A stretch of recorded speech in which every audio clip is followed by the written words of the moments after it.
Hi everyone, आज की इस वीडियो में हम स्टैंडर्ड 10 का फर्स्ट टेस्ट असाइनमेंट का सेक्शन बी के चैप्टर नंबर 3 सॉल्व करने वाले हैं। ठीक है, सेक्शन बी चैप्टर नंबर 3 का क्वेश्चन नंबर फर्स्ट में हमसे बोला गया है find out whether x plus 2y equal to 10 and 2x minus 3y equal to 12 pair of linear equation is consistent और inconsistent. Also state the nature of line representing above equation. ठीक है, तो चलिए इसको सॉल्व करते हैं।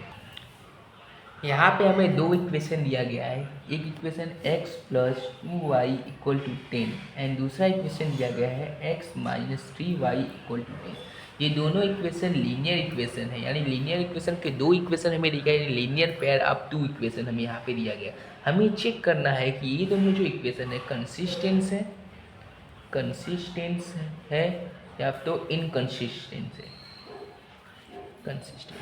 ध्यान से देखिए, कोई भी equation pair of linear equation, कोई भी दो pair of linear equation consistent है या इनकंसिस्टेंट है, कैसे पता करेंगे।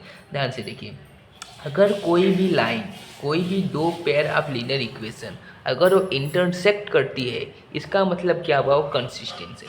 ठीक है, अगर वो pair of linear equation intersect कर रही है, इसका मतलब वो कंसिस्टेंस है। अगर वो इंटरसेक्ट नहीं कर रही, यानी कि पैरेलल हो रही या दूसरा कुछ हो रहा है, तो वो इस केस में क्या हो जाएगा, इनकंसिस्टेंस हो जाएगा, यानी कि वो नॉट इंटरसेक्ट। अब ध्यान से देखिए, कोई भी लाइन जब इंटरसेक्ट करेगी तो हमें कैसे पता चलेगा। देखिए, कोई भी लाइन, एक लाइन ऐसे जा रही है, कोई भी लाइन एक ऐसे इंटरसेक्ट कर रही है। कोई भी लाइन जब इंटरसेक्ट करेगी तो उसका, दो लाइन जब इंटरसेक्ट करेगी उसका एक यूनिक सॉल्यूशन मिलेगा ऐसे। ठीक है, इसका मिलेगा यूनिक सॉल्यूशन। और दूसरा केस क्या हो सकता है, दूसरा केस ये हो सकता है कि एक लाइन सीधे जाए और एक लाइन उसके पैरेलल जाए। तो इस केस में क्या होगा, ये दोनों लाइन इंटरसेक्ट नहीं कर रही है, यानी कि ये दोनों लाइन इंटरसेक्ट नहीं कर रही, यानी इसका नो सॉल्यूशन मिलेगा, नो सॉल्यूशन। और ये कैसा होगा, इनकंसिस्टेंस होगा। देखिए, ये दोनों लाइन इंटरसेक्ट कर रही थी, यानी इसका एक सॉल्यूशन मिला, यानी कि यूनिक सॉल्यूशन मिला। यानी कि जब भी हमें कोई इंटरसेक्ट कर रही है, सॉल्यूशन मिल रहा है, उसको क्या बोलेंगे, कंसिस्टेंस, यानी ये हुआ कंसिस्टेंस। ये दोनों लाइन जो थी, ये दोनों लाइन कभी भी इंटरसेक्ट नहीं कर रही थी, यानी इसका कोई भी सॉल्यूशन नहीं मिल रहा था, इसका मतलब ये दोनों लाइन कैसे हुई, इनकंसिस्टेंस। और एक हो सकता है, एक के ऊपर एक लाइन आ जाए, यानी ये एक लाइन L1 इसको बोल लूँ मैं, और इसी के ऊपर एक दूसरा लाइन आ जाए जो L2 है। तो इस केस में क्या होगा, इस केस में इसके इनफाइनाइट सॉल्यूशन मिल जाएगा, क्योंकि इसके हर एक पॉइंट पे ये इंटरसेक्ट कर रहा है, हर एक लाइन हर एक पॉइंट से इंटरसेक्ट कर रहे हैं। इसका मतलब ये क्या हुआ, इसके इनफाइनाइट सॉल्यूशन होंगे, इनफाइनाइट सॉल्यूशन। तो इस केस में क्या हो जाएगा, सॉल्यूशन। ठीक है, स्पेलिंग आप देख लीजिएगा। तो इस केस में क्या हो जाएगा, ये देखिए, जब भी ये भी इंटरसेक्ट कर रहा है, इंटरसेक्ट कर रहा है, इसका मतलब ये क्या हुआ, कंसिस्टेंस हुआ। तो चलिए हम चेक करते हैं। देखिए, ध्यान से देखिए, अब कोई भी लाइन कंसिस्टेंस है या इनकंसिस्टेंस है, कैसे सेम सॉल्व करना है आपको पता चले क्या। ठीक है, कंसिस्टेंस होगा, इसका मतलब क्या, इंटरसेक्ट कर रहा होगा। इनकंसिस्टेंट हो गया, यानी वो नॉट इंटरसेक्ट कर रहा होगा। अब हमें पता कैसे चलेगा कि दो लाइन इंटरसेक्ट कर रहे हैं या नहीं कर रहे। तो ध्यान से देखिए, उसके हम तीन केसेस देखेंगे और तीनों केसेस को हम एनालाइज करेंगे, तो हमें पता चल जाएगा दोनों लाइन कंसिस्टेंस है या इनकंसिस्टेंस है, उसकी यूनिक सॉल्यूशन है या इनफाइनाइट मेनी सॉल्यूशन है या तो नो सॉल्यूशन है। अब कौन से वो तीन केस है, चलिए ध्यान से देखते हैं। अब ध्यान से देखो, हमारे पास दो लाइन दिया गया है, x plus 2y equal to 10 and 2x minus 3y equal to 10। हमें क्या करना है, इसको चेक करना है ये दोनों लाइन कंसिस्टेंस है या इनकंसिस्टेंस है। देखिए, ध्यान से मैं आपको एक जनरल सॉल्यूशन बता देता हूँ। मैं एक जनरल दो पेयर ऑफ लीनियर इक्वेशन लेता हूँ और उसके हम क्या करते हैं, एनालाइज कर लेते हैं। तो उसकी हेल्प से हम क्या करेंगे, सभी इक्वेशन का वो कंसिस्टेंस है इनकंसिस्टेंस हम फाइंड कर सकेंगे। चलिए जनरल सॉल्यूशन लेते हैं। हम लिखते हैं a1x plus b1y equal to, अब इक्वल टू ये इस साइड है तो हम इसको इस साइड ले आते हैं, तो ये माइनस हो जाएगा, माइनस c1 इक्वल टू 0। ठीक है, इसी तरीके से इसको करेंगे a2x plus b2y। General solution में यहाँ पे प्लस ही आता है, प्लस में c2 इक्वल टू 0। अब ध्यान से देखिए, हम क्या करेंगे, इनके कोफिशिएंट को कंपेयर करेंगे। सबसे पहले x के कोफिशिएंट को कंपेयर करेंगे। x के कोफिशिएंट a1 और a2 है, तो a1 अपॉन a2 लिखेंगे, उनका रेशियो लेंगे, equal to B1 upon y के कोफिशिएंट को कंपेयर रेशियो लेंगे B1 अपॉन B2 हो जाएगा। अगर A1 अपॉन A2 और B1 अपॉन B2 अगर दोनों सेम नहीं है, इसका मतलब क्या हुआ, इनका यूनिक सॉल्यूशन आएगा। यूनिक सॉल्यूशन आएगा। अब कोई भी लाइन का सॉल्यूशन कब आता है, जब वो इंटरसेक्ट करते हैं। अगर कोई भी लाइन इंटरसेक्ट करेगा, इसका मतलब कैसा है, कंसिस्टेंस है। ठीक है, एक ये आपको एक केस याद रखना है। दूसरा केस क्या याद रखना है, देखिए ध्यान से। एक्स के कोफिशिएंट को रेशियो लेंगे तो A1 अपॉन A2, वाई के कोफिशिएंट का भी रेशियो लेंगे B1 अपॉन B2। अब ध्यान से देखिए, अगर ये दोनों नॉट इक्वल टू आ गया तो उस केस में यूनिक सॉल्यूशन आ जाएगा और उसको हम बोलेंगे ये लाइन कंसिस्टेंस है। अगर दोनों इक्वल टू आ गया और इसके बाद तो हम C का कांस्टेंट टर्म को कंपेयर करेंगे। ठीक है, कांस्टेंट टर्म को कंपेयर करते C1 अपॉन C2। अब ध्यान से देखिए, अगर C1 अपॉन C2 ये तीनों के तीनों सेम आ गए, इसका मतलब क्या हुआ कि तीनों के तीनों लाइन एक दूसरे के ऊपर कोइंसाइड कर रहे, कोइंसाइड कर रहे मतलब, अब देखिए कोइंसाइड कर रहे, कोइंसाइड कर रहे मतलब क्या, लाइन के ऊपर दूसरा लाइन है। अब जब लाइन के ऊपर दूसरा लाइन है, इसका मतलब क्या हुआ, उसके इनफाइनाइट सॉल्यूशन आएंगे, इनफाइनाइट सॉल्यूशन आएंगे। अब ये लाइन भी तो इंटरसेक्ट कर ही रही है, एक के ऊपर एक है, इसका मतलब ये भी कैसा होगा, कंसिस्टेंस होगा, कंसिस्टेंट होगा। ठीक है, अब हम देखेंगे तीसरा केस में क्या होगा, अगर A1 upon A2 equal to B1 upon B2 और ये not equal to C1 upon C2 हुआ, तो इस केस में क्या होगा, ये दोनों लाइन पैरेलल होंगे। अब दोनों लाइन जब पैरेलल है, यानी एक लाइन ऐसे है, एक लाइन उसके पैरेलल जा रहे हैं, तो उनका सॉल्यूशन तो मिलेगा नहीं, यानी उसका नो सॉल्यूशन आएगा, आंसर नो सॉल्यूशन आएगा। तो इस केस में क्या होगा, ये दोनों इंटरसेक्ट नहीं करे। जब भी कोई लाइन इंटरसेक्ट नहीं करे तो उस केस में वो लाइन कैसे बन जाती है, इनकंसिस्टेंट।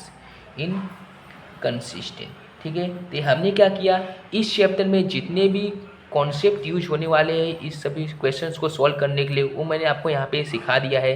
तो आप लोग क्या करिएगा, इसको रिपीट कर लीजिएगा, वीडियो को वापस से जाके देख लीजिएगा अगर आपको समझ में नहीं आया हो तो। ठीक है, तो अभी हम क्या करते हैं, जो हमें क्वेश्चन दिया था क्वेश्चन नंबर 1, इसको हम सॉल्व करते हैं। देखिए ध्यान से, दो इक्वेशन दिए है, x plus 2y equal to 10 and 2x minus 3y equal to 10। तो चलो इसको सॉल्व करते हैं नेक्स्ट पेज पे। क्वेश्चन लिखने देखिए, क्वेश्चन नंबर 1 में ये हमें दो पेयर ऑफ लीनियर इक्वेशन दिया है और बोला है इसको चेक करिए कंसिस्टेंसी या इनकंसिस्टेंट। सबसे पहले हम इसके x के कोफिशिएंट को कंपेयर करेंगे, 1/2 इसका कोफिशिएंट 1, इसका कोफिशिएंट 2 इक्वल टू y के कोफिशिएंट को कंपेयर करेंगे 2/-3। क्या ये दोनों सेम है, ध्यान से देखिए, क्या ये दोनों सेम है, ये दोनों सेम नहीं है, यानी नॉट इक्वल टू। यानी कैसा केस आया, इसके पहले मैंने आपको बताया था, इसका यूनिक सॉल्यूशन आएगा। जब भी केस ऐसा आए जिसका दोनों x के कोफिशिएंट का रेशियो और y के कोफिशिएंट का रेशियो नॉट सेम आए, यानी नॉट इक्वल टू आए, तो उस केस में यूनिक सॉल्यूशन होगा। जब भी इसका यूनिक सॉल्यूशन होगा उस केस में क्या ये इंटरसेक्ट कर रहा है, यानी इसका मतलब क्या हुआ कि ये लाइन और ये लाइन कैसे है, दोनों कंसिस्टेंस है। तो यहाँ पे हम अच्छे से लिख देंगे कि the given pair of linear equation is consistent because they have unique solution। ठीक है, अब दूसरा क्या बोला था, आगे बोला था कि also state the nature of line representing above question. अब ये लाइन कैसे नेचर को रिप्रेजेंट कर रही है, ये दोनों लाइन यूनिक सॉल्यूशन को रिप्रेजेंट कर रही है। ठीक है, ये दोनों लाइन कैसे रिप्रेजेंट कर रही है, यूनिक सॉल्यूशन को। यूनिक सॉल्यूशन यानी कैसा होगा, इंटरसेक्टिंग लाइन। तो इंटरसेक्टिंग लाइन, तो क्वेश्चन में जो भी बोला गया था ध्यान से देखिए, पूरा था ये कंसिस्टेंट है या इनकंसिस्टेंट, हमने फाइंड कर लिया। ये दोनों लाइन कैसे है, कंसिस्टेंट है। इसके बाद बोला है कि कैसा नेचर ऑफ लाइन इंटरसेक्ट कर रहे हैं या नहीं कर रहे हैं। देखिए ध्यान से, लाइन रिप्रेजेंटिंग कैसा रिप्रेजेंट कर रही है, ये इंटरसेक्टिंग लाइन है। ठीक है, क्वेश्चन नंबर 2 पे बढ़ते हैं। क्वेश्चन नंबर 2 में हमसे बोला गया है, on comparing the ratio of A1/A2, B1/B2 and C1/C2 find out whether the following pair of linear equation is consistent और इनकंसिस्टेंट। इसमें भी हमें क्या करना है, दो पेयर ऑफ लीनियर इक्वेशन दिया गया है और उनको हमें फाइंड करना है कि ये कंसिस्टेंट है या इनकंसिस्टेंट है। चलिए हमें इक्वेशन दिया गया है क्वेश्चन नंबर 2 में 3x + 2y = 5 and 2x minus में 3y = 7। सबसे पहले हम क्या करते हैं, इसको जनरल फॉर्म में ले आते हैं, यानी कि जो कांस्टेंट टर्म है उसको एक साइड ले आते हैं। तो इसको हम लिखेंगे 3x + 2y माइनस में 5 = 0 और 2x माइनस में 3y माइनस में 7 = 0। अब ध्यान से देखिए, ये हमारा a1 हो जाएगा, ये हमारा a2 हो जाएगा, ये हमारा b1 हो जाएगा, हमारे पास b2 हो जाएगा, हमारे पास c1 हो जाएगा, c2 हो जाएगा। मैंने आपको इसके पहले कॉन्सेप्ट बताया था कैसे सॉल्व करना है। हमें चेक करना है कि ये क्या है, ये कंसिस्टेंट है या इनकंसिस्टेंट है। कैसे सॉल्व करेंगे, सबसे पहले हम x के कोफिशिएंट का रेशियो लेंगे, ये 3/2, x का कोफिशिएंट 3/2 इक्वल, और y के कोफिशिएंट का रेशियो लेंगे 2/-3 लेंगे। ठीक है, तो ये दोनों कैसे, ये दोनों सेम नहीं आए, यानी ये दोनों सेम नहीं आए, नॉट इक्वल टू आए। जब नॉट इक्वल टू आए इसका मतलब क्या हुआ, इसके इंटरसेक्टिंग लाइन हुआ। लाइन कैसा होगा, लाइन होगा हमारा इंटरसेक्टिंग। जब लाइन इंटरसेक्टिंग होगा तो उसको कैसे बोलेंगे, वो होगा हमारा कंसिस्टेंस। तो हमें यहाँ पे यही वाला स्टेटमेंट वापस लिख लेंगे, the given pair of linear equation is consistent because they have unique solution and they are intersecting. ठीक है, चलिए क्वेश्चन नंबर 3 में बढ़ते हैं। क्वेश्चन नंबर 3 में हमसे बोला गया है find the value of k for which the pair of linear equation 2x - 3y = 12 and 6x + ky = 36 है इनफाइनाइटली मेनी सॉल्यूशन। देखिए चलिए इसको सॉल्व करते हैं। कैसे सॉल्व करेंगे, हमें दो इक्वेशन दिए गए हैं, linear pair of equation 2x - 3y = 12 and 6x + ky = 36। सबसे पहले हम क्या करेंगे, इसे नॉर्मल फॉर्म में ला देंगे, यानी इसके जनरल फॉर्म में ला देंगे। 2x - 3y कांस्टेंट को इस साइड लेंगे तो -12 = 0 हो जाएगा। 6x प्लस में ky, इसको कांस्टेंट को इस साइड लेंगे तो -36 = 0 हो जाएगा। ठीक है, हमारे पास दो इक्वेशन आ गए हैं। आई मीन दोनों इक्वेशन को हमें सॉल्व करना है। इसके यहाँ पे जो k की वैल्यू है इसको हमें फाइंड करना है। और यहाँ पे हमें क्या बोला गया कि ये दोनों जो लाइन है वो कैसे है, वो दोनों लाइन जो है पैरेलल है। पैरेलल नहीं है, ये दोनों लाइन इनफाइनाइटली मेनी सोर्स है, यानी ये दोनों लाइन के सॉल्यूशन कितने हैं, इनफाइनाइटली मेनी सॉल्यूशन है। अब ध्यान से देखिए, इनफाइनाइटली मेनी सॉल्यूशन, इसका मतलब क्या हुआ, कभी भी कोई लाइन की इनफाइनाइटली मेनी सॉल्यूशन कब होता है, जब दोनों की दोनों लाइन एक ही ऊपर कोइंसाइड हो जाए, यानी दोनों की लाइन एक ही चेन के ऊपर हो, यानी वो दोनों एक के ऊपर एक हो, उसको बोलेंगे कोइंसाइड हो जाए। जब दोनों के दोनों लाइन एक दूसरे के ऊपर कोइंसाइड हो जाते हैं, इसका मतलब क्या हुआ, उनकी इनफाइनाइटली मेनी सॉल्यूशन है। तो उसका केस क्या था, उसका केस मैंने आपको बताया था, आपको याद होगा। उसका केस था a1/a2 = b1/b2 = c1/c2। ठीक है, जब तीनों के तीनों रेशियो इक्वल हो तो उस केस में क्या होगा, इनफाइनाइटली मेनी सॉल्यूशन होगा और वो दोनों एक दूसरे के ऊपर कोइंसाइड होंगे। तो इसको हम यहाँ पे यूज़ करेंगे।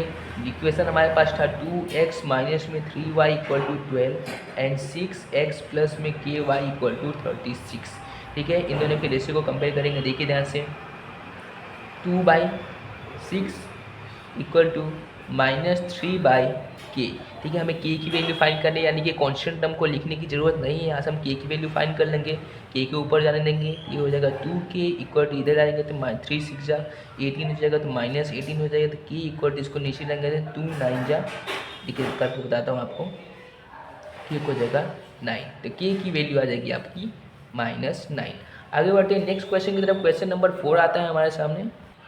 क्वेश्चन नंबर 4 में हमसे कहा गया है on comparing the ratio of a1/a2 b1/b2 and c1/c2 find out whether the line representing the following of linear equation intersecting at a point are parallel और कॉन्स्टेंट। ठीक है, हमें यहाँ पे दो पेयर ऑफ लीनियर इक्वेशन दिए गए, एक ये है और एक ये है। हमें चेक करना है कि जो पेयर ऑफ लीनियर इक्वेशन हमें दिए गए ये इंटरसेक्टिंग यानी एक पॉइंट पे इंटरसेक्ट कर रहे हैं या पैरेलल है या कोइंसाइड है। इसका कॉन्सेप्ट मैंने आपको पहले क्वेश्चन में समझा दिया था। अगर आपने पहला क्वेश्चन नहीं देखा है तो आप बैक जाइए और उसको देख के आइए, तो आपको इसको समझने में आसानी होगी। ठीक है, चलिए इसको सॉल्व करते हैं। तो हमारे पास क्वेश्चन नंबर 4 में इक्वेशन दिया गया है 5x - 4y + 8 = 0, 7x plus 6y minus 9 equal to 0। ठीक है, ये दो इक्वेशन हमें यहाँ पे दिए गए हैं। अब ध्यान से देखिए, हमें चेक करना है ये दोनों लाइन कैसे है। ये दोनों लाइन या तो इंटरसेक्टिंग है, इंटरसेक्टिंग एट अ पॉइंट, यानी एक ही पॉइंट पे इंटरसेक्ट कर रही हूँ। दूसरा हमें पूछा गया क्या है, तो ये पैरेलल है। और तीसरा बोला गया या तो एक कोइंसाइड है, कोइंसाइड है या कोइंसिडेंट है। ध्यान से देखिए, जब ये दो लाइन इंटरसेक्टिंग हुआ तो मैंने आपको केस बताया था जब A1/A2 not equal to B1/B2 होगा। पैरेलल कब होंगे, पैरेलल कब होंगे जब A1/A2 equal to B1/B2 is not equal to C1/C2। और कोइंसाइड कब होंगे, कोइंसाइड तब होंगे जब A1/A2 जब तीनों की तीनों इक्वल हो, तब वो लोग कोइंसाइड हो जाएंगे इक्वल टू C1/C2। तो हम चेक कर लेते हैं ये क्या है केस। चलिए इसके अंदर सॉल्व करते हैं। इसका देखिए x का कोफिशिएंट क्या है 5, इसमें x का कोफिशिएंट 7 है, दोनों का रेशियो लेंगे 5/7 इक्वल टू करेंगे। देखिए y का कोफिशिएंट क्या है -4 है और यहाँ पे क्या है 6 है। ठीक है, देखिए ये दोनों क्या, दोनों के दोनों कैसे हैं, दोनों के दोनों सेम नहीं है। जब दोनों के दोनों सेम नहीं होंगे तो उस केस में क्या हो जाएगा, ये इंटरसेक्टिंग एट अ पॉइंट हो जाएगा। तो हम यहाँ पे लिख देंगे कि the given pair of linear equation is intersecting at a point। ठीक है, आगे बढ़ते हैं। क्वेश्चन नंबर 5 आता है जो कि लास्ट क्वेश्चन है इस चैप्टर नंबर 3 का। क्वेश्चन नंबर 5 में हमसे बोला गया है determine the condition for which the pair of linear equation this and this has a unique solution. हमें दो पेयर ऑफ लीनियर इक्वेशन दिया गया है, हमें बोला है कि इस k की वैल्यू क्या होगी, यानी k की ऐसा कौन सा कंडीशन लगाए कि ये दो जो इसका सॉल्यूशन आएगा उसका सॉल्यूशन यूनिक सॉल्यूशन आए। चलिए इसको सॉल्व करते हैं। क्वेश्चन नंबर 5 में हमें इक्वेशन दिया गया है x - 4y equal to 10, 3x plus KY equal to 20। सबसे पहले हम इसको जनरल फॉर्म में लाएंगे, यानी कि कांस्टेंट टर्म है उसको एक साइड ले आएंगे। कोई भी इक्वेशन हो सबसे पहले आपको यही करने का, अगर कांस्टेंट टर्म इक्वल टू के उस साइड है तो उसको इस साइड ले आने का, नहीं तो आपका माइनस और प्लस का मिस्टेक हो सकता है।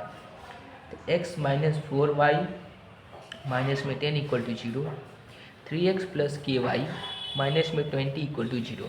अब ध्यान से देखिए, हमें बोला गया कि कंडीशन फाइंड कीजिए, यानी कि k की वैल्यू, यानी k की ऐसी कंडीशन फाइंड कीजिए जिस पे ये जो लीनियर पेयर ऑफ जो हमें इक्वेशन दिया गया है उसका यूनिक सॉल्यूशन आए। और हमें पता है यूनिक सॉल्यूशन कब आता है, मैंने आपको पहले क्वेश्चन में इसलिए पहले सबसे पहले बता दिया था।